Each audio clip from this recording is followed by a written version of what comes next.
కానీ something wrong. ఏదో జరిగిపోతుందో నాకు తెలియకుండాను.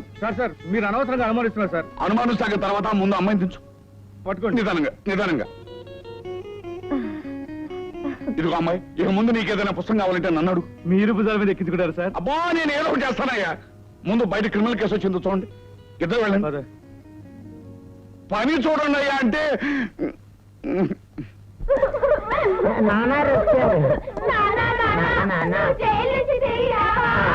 బాధ పడకండమ్మా. 6 నెలలు ఎంతసేపు గిర్రున తిరిగి వచ్చేస్తాయి. మీరేం దిగులు పడకండి. చూడు స్పీడ్ శ్యాంబాబు, నేను జైలు నుంచి తిరిగి వచ్చే వరకు నా బిడ్డలందరికీ నువ్వే పెద్ద దిక్కు. జాగ్రత్తగా చూసుకో. అలాగే చూసుకుంటా. జైలు సూపరింటెండెంట్ గారు, జైల్లో నాకు ఏ క్లాస్ ఇస్తారు? అసలు ఎందుకు వచ్చింది మీకు అనుమానం?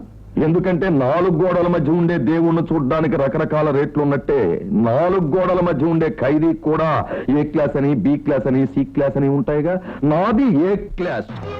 నువ్వు ఉండవలసింది సి క్లాస్ లో. సూపరింటెండెంట్ గారు, ఈయనెవరండి మధ్యలో దూరం మాట్లాడతాడు? మనం జైలు మనుషులు, ఆయన పోలీస్ మనిషి కదా. ఆయన జైలు మాన్యువల్ ప్రకారమే చెప్పారు. అవును గోవర్ధన్ రావు, ఏ క్లాస్ ఇవ్వడానికి నువ్వు రాజకీయ నాయకుడివి కాదు, బి క్లాస్ ఇవ్వడానికి అర్హత ఉన్నవాడివి కాదు. నీలాంటి చీప్ మనుషులకి సి క్లాసే బాగుంటుంది. 421 ఇదిగో సత్తు పళ్ళెం, సత్తు గ్లాస్.